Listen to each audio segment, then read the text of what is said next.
Olá pessoal, boa tarde, eu sou Laura Zambuja, falo de Campo Grande, sou advogado e contador. Hoje vamos falar um pouco das famílias acolhedoras. Abençoa, Senhor, as famílias, amém. Que é um assunto que vem no Estatuto da Criança e do Adolescente, Lei 8.069 de 90, que chamamos no meio jurídico de ECA. Em meados da década passada, com a mudança que teve, salvo engano, no artigo 34, o legislador prescreveu a possibilidade e até a necessidade de se criar os programas de famílias acolhedoras. É uma responsabilidade do município que as autoridades afins, Ministério Público, Defensoria, Conselho Municipal, devem manter tratativas com o prefeito, com vereadores, para ultimar, criar a lei e, enfim, o programa de família acolhedora e pôr em funcionamento.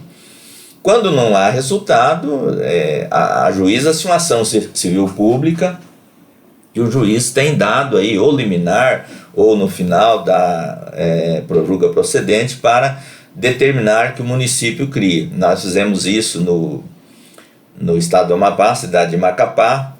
Eu era titular de uma das promotorias da infância e obtemos sucesso nesse sentido. Do ponto de vista social, de desenvolvimento dessa criança, principalmente na primeira infância até os 7 anos, do ponto de vista educacional, do ponto de vista de crescimento, de aprendizado, há razões enormes para as famílias acolhedoras.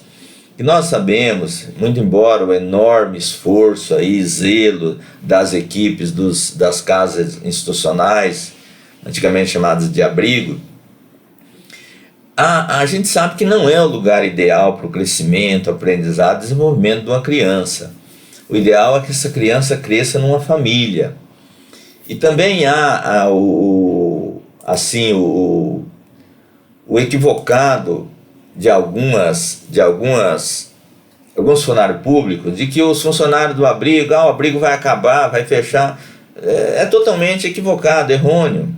Porque vai ter aí algum perfil de criança e adolescente que não vai se encaixar em nenhum tipo de família acolhedora. Aí essas pessoas vão ficar, essas crianças vão continuar no abrigo, ou vão para o abrigo, para a casa institucional. E agora, aí com um volume menor, né, um contingente menor, mais com facilidade, mais possibilidade de aprendizado, menos risco de doenças infecciosas, oportunistas, que hoje acontece muito nesses casas institucionais superlotadas, infelizmente. E seria esse ponto de vista social, sem contar do ponto de vista financeiro. Enquanto sabemos que, em média, uma criança hoje, ela custa para o Estado em torno de 6 a 7 salários mínimos, uma família que acolheria uma criança sob guarda, receberia aí um salário mínimo e meio. Num grupo de 2 a 3 crianças, 2 salários mínimos ou 2 salários mínimos e meio, dependendo da quantidade de irmãos, por exemplo. Até para atender também o princípio do ECA de não separar grupos de irmãos. Evidentemente, as crianças iriam para as famílias acolhedoras, como vão hoje para os abrigos, numa situação de violência doméstica, abuso, vulnerabilidade social, numa situação de passagem, até que os pais reúnem a condição de obter esse poder familiar, antigo pátrio poder, ou essa criança tenha condição de ir para algum parente, que a gente chama família extensa ou ampliada. Caso não tenha condição, passado algum tempo, seriam destituídos do poder familiar e ficariam disponíveis à adoção. Outro assunto importante a gente pontuar, que a vulnerabilidade social por si só não é motivo para retirar a criança sob o poder familiar dos pais. Os pais que não reúnem uma condição momentânea, financeira, econômica, de sustentar seus filhos, devem ser apoiados, ser encaminhados para programas de distribuição de renda, federal, estadual ou municipais, para que reúna a condição de cuidar ali dos seus filhos. Essas famílias seriam inscritas, capacitadas, habilitadas por profissionais da área, assistentes sociais, psicólogos, pedagogos, para receber essas crianças. Após algum tempo, não houve condição dos pais reaver o poder familiar, ou dessas crianças ir para um parente, por exemplo, essas crianças seriam destituídas do poder familiar e elas ficariam disponíveis para adoção. Só que aí nós sabemos, né, pessoal, que enquanto de crianças aí até 5 anos, existe aí um exemplo, 40 mil pessoas ao nível de Brasil, pretendentes à adoção desse grupo de até 5 anos, depois de uma certa idade, para 10 anos para frente, essa pirâmide se inverte. Existe aí 10 mil crianças disponíveis para adoção e muito poucos pretendentes.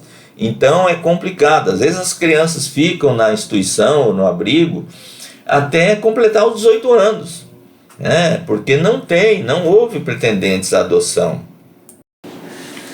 E é importante destacar também que as famílias acolhedoras, habilitadas, treinadas, capacitadas, apesar de receberem uma ajuda de custo, esse não pode ser o único objetivo da família. Essa família tem que ter disponibilidade, ela tem que ter perfil, ela tem que se doar, de doar amor a essa criança. Essa criança tem que se sentir acolhida. Que às vezes a criança fica anos ali, e a vantagem também é que a criança está convivendo ali com filhos dessas famílias, parentes dessas famílias, né? O desenvolvimento seria um desenvolvimento natural.